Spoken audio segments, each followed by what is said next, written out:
Folks, if you know our podcasts, then you know that I am fascinated by the incredible history of the place that we now call New York. But one thing that I am nearly equally fascinated by are the remarkable chroniclers of that history, our lost American history. And amidst the most devout of these chroniclers are the ones whom I call our historical excavators, the ones who dig the deepest, turning over every stone and bringing us info, data, and knowledge that without the work of these select individuals, we simply would not have. Now, as far as my own involvement in this study, there are two key people who have really shown me the light throughout this pursuit. My partner in this project, Dr. Yap Jacobs, and the man whom I'm going to introduce you to today, Dr. Charles T. Gehring. Among the collection of historical documents available to us within this realm, many of them have been brought to us through the dedicated life's work of Dr. Charles T. Gehring. And now the story of exactly how he stumbled into this work is nearly as happenstantial as Henry Hudson's stumbling upon the river that would come to eternally bear his name and tripping off this entire crazy story altogether. You see, Charlie started doing this over 50 years ago, back in 1974 as an eager young graduate who needed a job and came to that job equipped with a PhD in Germanic linguistics and his own deep fascination for our lost American history, a history that is today far less lost thanks to his incredible life's work. But when this bright young man took this job as a translator of 17th century Dutch long script in 1974, it was presented to him as a temporary position and one that he felt he would have for about a year. Well, half a century later, Charlie realized, as he'll tell us, that this was in fact his life's work, the life's work that he was meant to do. And now, as he'll also tell us, with Charlie, this work goes far beyond just translating words. In fact, he has to go much, much further in order to interpret the intentions and inflections beyond those words, to become a highly skilled excavator of time and space, mind and body, in order to harvest from that the most accurate depiction of the events that transpired on this wild and unsettled island of Manhattan 400 years ago. Well, Charlie has been extremely generous and available to me throughout my pursuit of this work, and when I had the opportunity to interview him recently, I was so happy with the result that I broke it up into two pieces. The first of which I will bring to you now, and it's going to give you a wonderful introduction and overview of this man whose work will be studied centuries from now, perhaps even longer than that. So, I bring to you now the one and only Dr. Charles T. Gehring. When I first talked to you, which was over 5 years ago now, Charlie, like when I called you up, emailed you, whatever, up in Albany, that was almost 6 years ago. Yeah. And when I was talking to you and I interviewed you the first time, you said that Peter Stuyvesant had very bad handwriting. Now, how did you know that? From the original documents. It's not that his handwriting is bad. It isn't in the secretarial hand that clerks and secretaries are taught. And they were all taught, if they were going to go into business as a clerk or where it would require them to write a lot, they had to learn this handwriting. And it so made them part of all of the other clerks in the Dutch service at that time. They all had the same hand. But Stuyvesant probably learned his handwriting from his father, who was a dominie, and didn't learn the secretarial hand. And it's very difficult because once you learn the secretarial hand, it's like a typewritten page. It's so regular. There are no surprises usually, maybe some idiosyncrasies, but it's pretty much 100 or 99% the same with all of the documents. Folks, we're talking to Dr. Charles T. Gehring here, who himself is probably the premier person on earth as the authority on this story of this incredible history of Manhattan Island and the Dutch colonization and a lot more than that. But when you talk to Charlie, you understand how deep down he drills into this story. And the fact is, without him, we wouldn't know a lot of this stuff. So, Charlie, tell me just a little bit for people who don't know who you are, how the hell you got involved in this in the first place, and how long you've been doing it.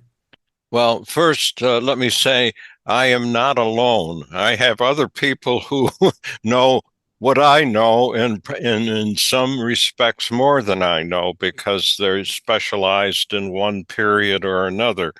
But there are other people who are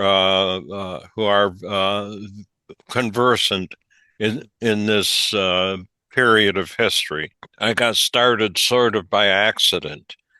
I never wanted to be a translator. My interest was in Germanic linguistics. I had a blind Germanic linguistics teacher at West Virginia University who did everything in Braille.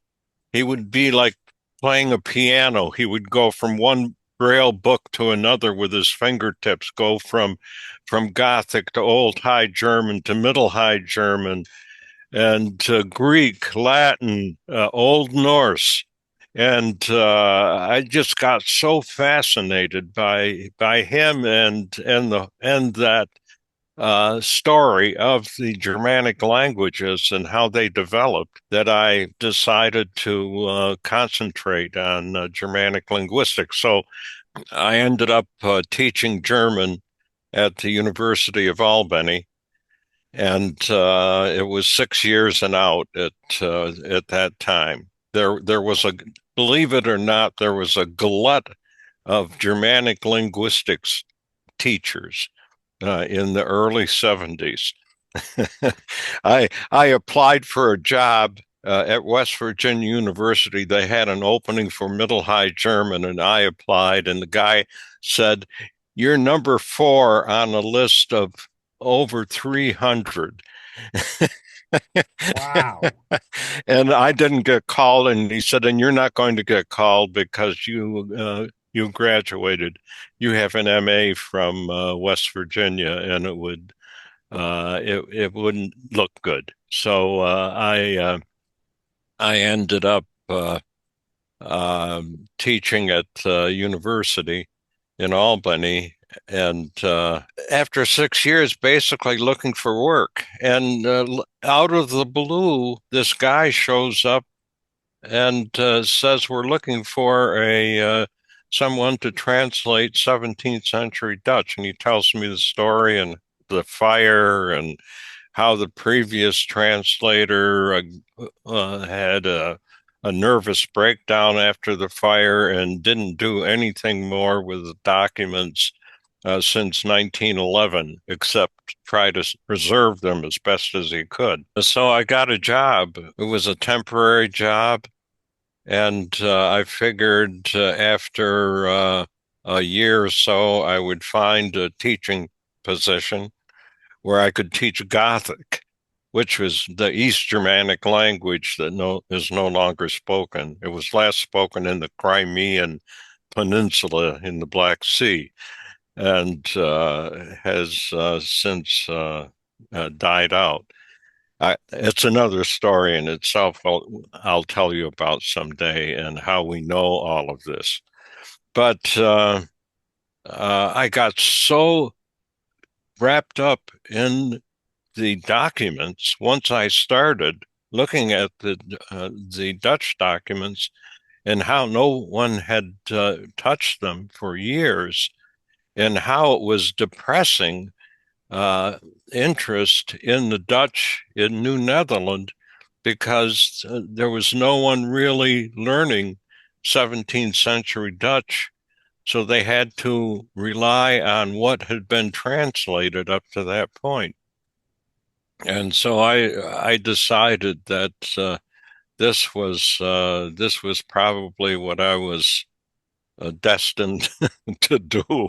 And as much as I resisted at first, now I can see that it's really uh, developed into something that was worthwhile for the 50 years that I've spent doing this. I started in 1974. It's almost like divine intervention, honestly. I'm not trying to blow smoke. If you had taken one of those teacher jobs, teaching jobs that you were in line for, you may never have gotten into this line of work. And No, we wouldn't know this stuff because it would be literally, where were these pages that you literally translated from Peter Stuyvesant's handwriting yeah, and other documents? Where yeah. were they? They were at the New York State Library. There was no archives in New York State at that time. The archives wasn't established until 71 or 72, and they really didn't transfer anything until 76 or so. It was a interesting period of time. They had to decide. I saw all of this happen. I was there at the beginning, and they had to divide public and private documents. Who got the public documents and who got the private documents? The library, of course, had everything at that point, but they had to extract all of the public documents as archival material. And it was uh, quite a contentious period of time where people were trying to hold on to their documents. I know there was a struggle with the Dutch documents. Were they public or private? The argument was, well, they're in Dutch. They're not really public documents because nobody can read them. But they made a concession that the Dutch documents were the precursor of state government. And so they ended up going to the archives. And there was almost physical struggle over this contentious issue. Folks, you talk about primary sources, and I often talk about this, our lost American history. This is exactly what I'm talking about. Charlie has uncovered a big portion of our lost American history that's not lost anymore, thanks to him. It's really incredible what you've done. Really Well, is. I had been working with the material for my dissertation, but my dissertation was more on how the language was developing in the 18th century under the English, under domination by the English language, and what effect it was having on the people living in rural areas where they still spoke Dutch.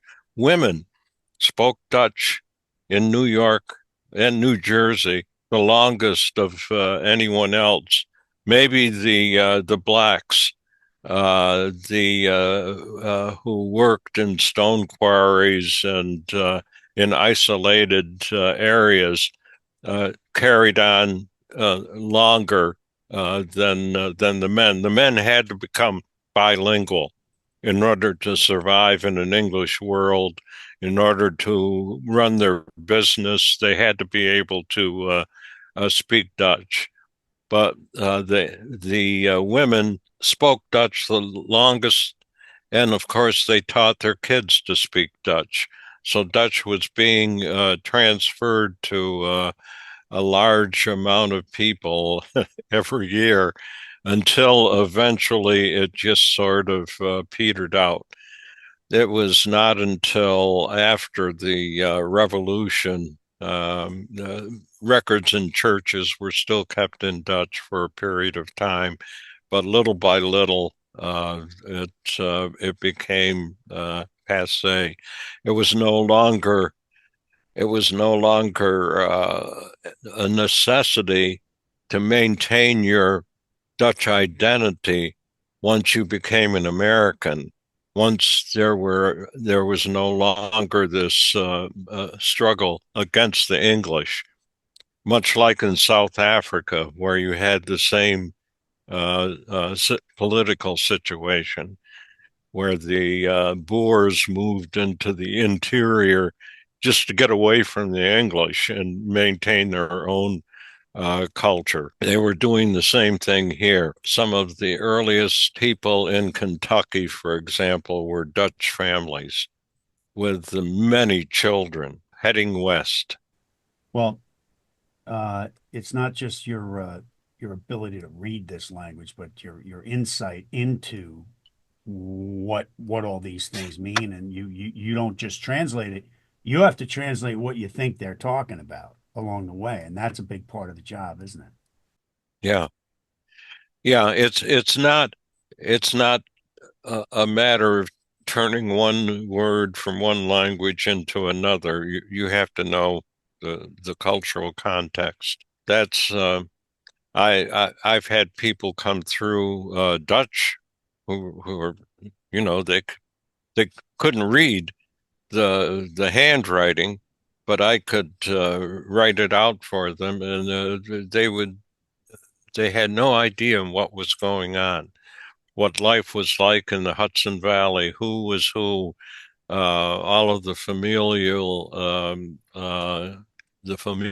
networks and so forth, and they they were not the right people. You need to know the cultural context here. Right. This is not 20th, 21st century Dutch. This is 16th and 17th century Dutch. Yeah, the Handwritten. way I usually explain it, it's like reading Shakespeare. We can read it and we get something out of it, but once you incorporate all of the footnotes on what things meant at that time and what their cultural allusions are and so forth, you get a different story in many cases. And 17th century Dutch, they sort of coincide with Shakespearean English in that you have that same situation that you have to know what did that word mean in 17th century. The Dutch, with the Dutch, it's fortunate because they have the big Dutch dictionary. It's the biggest dictionary in the world, and it wasn't fully completed until I think 1998. I remember there was a big celebration in with Queen Beatrix that the dictionary was finally completed after like almost over 100 years, and the Dutch had produced so much written material that it gave the lexicographers a tremendous amount of material to track down the meanings of words in context in various books and articles and so forth. 16th, 17th century, a tremendous amount of published material actually that went into the dictionary. And you know the royal family of the Netherlands, don't you? Well, I met Beatrix, in fact, in the governor's mansion right behind me here. And she was here on a special occasion, and they had a reception over at the mansion. And she took me aside in one of the side rooms and indicated that she had been reading the translations. And she made the remark that well, they were a very litigious bunch of people. And I told her, I said, well, they had nothing better to do back then. Yeah. Now, when I that comes up, I say, well, they didn't have cable then, so they had to do something in their spare time. Folks, please be sure to hit the subscribe button so you don't miss the second part of this interview, in which Charlie tells us the incredible story of the murder of Premero on the island of Manhattan back in 1641. Thank you so much for joining us. Dankjewel, mensen. History's cool.